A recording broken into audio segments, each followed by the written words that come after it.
이어서 뉴욕 현지 연결해 생생한 소식 들어보겠습니다. 미국은 3대 지수 모두 4일 연속 강한 반등입니다. 자세한 얘기 나눠보도록 하겠습니다. 김용갑 특파원. 네, 안녕하세요. 네, 안녕하세요. 뉴욕 증시 마감 상황 전해주시죠. 네, 뉴욕 증시가 나흘째 상승했습니다. 뉴욕 증권거래소에서 다우존스 30 산업평균 지수는 전장보다 564.5포인트, 1.7% 상승한 33,839.08의 장을 마쳤습니다. 대형주 중심의 S&P 500 지수는 전장보다 79.92포인트, 1.89% 상승한 4,317.78에, 기술주 중심의 나스닥 지수는 전장보다 232.72포인트, 1.78% 상승한 13,294.19의 장을 마감했습니다. 투자자들은 연준이 연내 금리 인상에 나서지 않을 것이라고 보고 있습니다. S&P 500 11개 업종 모두 상승하는 움직임을 보였습니다. 특히 에너지와 부동산 분야가 상승을 주도했습니다. 그동안 금리 인상에 대한 우려로 주가가 하락했던 부문이 상승을 하는 모양입니다. 이 채권 수익률은 하락하면서 10년 만기 미 국채 수익률은 약 12bp 하락한 4.66%에 거래됐습니다. 월가의 공포지수라 불리는 시카고 옵션 거래소 변동성 지수는 7% 이상 하락하면서 16선 아래로 내려갔습니다. 다음으로 이날 실적을 발표한 기업들을 보면 스타벅스는 전망치를 크게 웃돈 실적을 발표했습니다. 분기 매출액으로 93억 7천만 달러를 기록했는데 이는 지난해와 비교하면 11.4% 증가한 규모로 시장의 전망치를 웃도는 수준이었습니다. 시장의 전망치는 92억 9천만 달러였습니다. 이 조정 주당 순이익도 1.06달러로 전망치였던 0.97달러를 웃돌며 주가는 10% 가까이 상승 마감했습니다. 팔란티어의 주가도 3분기 실적이 예상치를 상회하면서 주가는 20.44% 상승 마감했습니다. 다음으로 전기 트럭 제조사인 니콜라의 주가가 10% 넘게 급등했습니다. 니콜라는 손실폭이 더 확대된 실적을 발표했는데요. 3분기의 매출이 마이너스 173만 달러를 기록했습니다. 3분기 순손실은 4억 2,580만 달러를 기록했습니다. 조정 기준으로 주당 순손실은 0.3달러를 기록했습니다.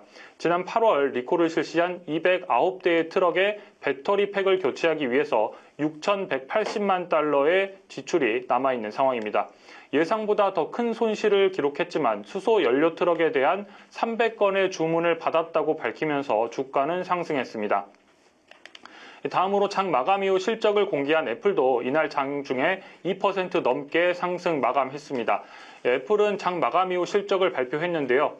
시장의 전망치를 상회하는 분기 실적을 보고했지만 전체 매출은 4분기 연속해서 감소했습니다. 매출은 895억 달러를 기록했습니다.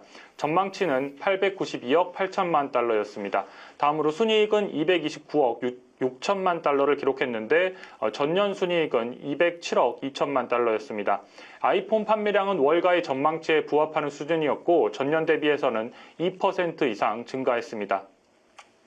네, 한편 미국의 3분기 생산성이 크게 개선된 것으로 나타났습니다. 이는 인플레이션 완화에도 도움이 되는 내용인데요. 추가로 오늘 발표된 경제 지표도 전해주시죠. 네, 미국의 노동 생산성이 3년 만에 가장 크게 개선됐다는 경제 지표가 나왔습니다. 미 노동부는 올해 3분기 비농업 생산성을 발표했는데 계절 조정 기준으로 전분기의 연율 4.7% 상승한 것으로 집계됐습니다. 2020년 3분기 이후에 가장 높은 수준입니다. 로이터가 조사한 시장의 전망치는 4.1%였으나 이를 웃돌았습니다.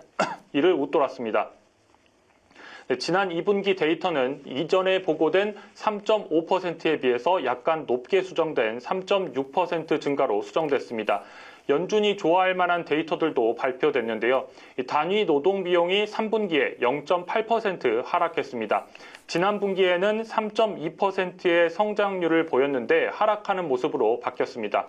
지난해와 비교해서는 1.9% 증가세를 보였는데요. 이 완만한 연간 상승은 인플레이션을 연준의 목표인 2%로 낮추기 위해서 부합하는 결과라고 해석해 볼 수 있습니다.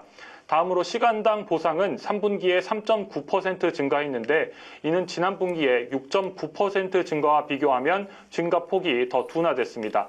인플레이션을 잡기 위해서 긴축을 지속하고 있는 연준의 입장에서는 반가운 경제 지표입니다. 다음으로 미 연준에 이어서 영국 중앙은행도 기준금리를 2차례 연속해서 동결했습니다. 영국 중앙은행은 현지 시간으로 2일 통화정책회의에서 기준금리를 연 5.25%로 동결했다고 밝혔습니다. 위원들 9명 가운데 6명이 동결에 찬성했습니다. 나머지 3명은 0.25%포인트 인상을 주장했습니다. 영국이 금리를 동결했지만 여전히 글로벌 금융위기 이후 15년 만에 가장 높은 수준을 유지하고 있습니다. 영국은 2021년 12월부터 14차례 연속해서 금리를 올려왔고 현재는 2차례 동결에 나선 상황입니다. 이는 긴축 정책으로 인한 경제 성장에 대한 부담감이 작용했는데요. 잉글랜드 은행은 올해 4분기 성장률로 0.1%, 그리고 내년에는 0%, 2025년에는 0.25% 성장을 전망하고 있습니다.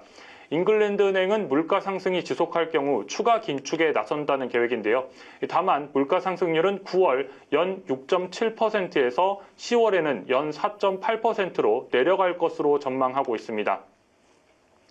다음으로 주간 지표인 신규 실업수당 청구 건수는 증가한 것으로 집계가 됐습니다. 미 노동부에 따르면 지난주인 22일부터 28일까지 신규 실업수당 청구 건수는 21만 7천 건으로 직전주와 비교해서 5천 건 증가했습니다. 시장의 전망치였던 21만 4천 건과 크게 다르지 않은 결과를 발표했습니다. 이번 수치는 지난 9월 둘째 주 이후 가장 높은 수준입니다. 다음으로 최소 2주 연속 실업수당을 신청하는 계속 실업수당 청구 건수는 181만 8천 건으로 3만 5천 건이 증가했습니다. 계속 실업수당 청구 건수는 6주 연속 상승세를 기록하면서 점차 구직 활동에 어려움이 발생하고 있음을 시사했습니다. 이제 시장은 하루 뒤인 현지 시간으로 3일 노동부가 공개하는 10월 고용보고서에 주목하고 있습니다. JP모건 자산운용의 프리아 미스트라 포트폴리오 매니저는 약한 보고서가 나오면 금리는 계속해서 낮아지겠지만 경기 침체가 임박해 보일 수 있고 반대로 강력한 보고서가 나올 경우에는 시장은 연준의 반응을 초조하게 지켜볼 것이라고 전망했습니다. 지금까지 뉴욕에서 매일경제TV 김용갑입니다.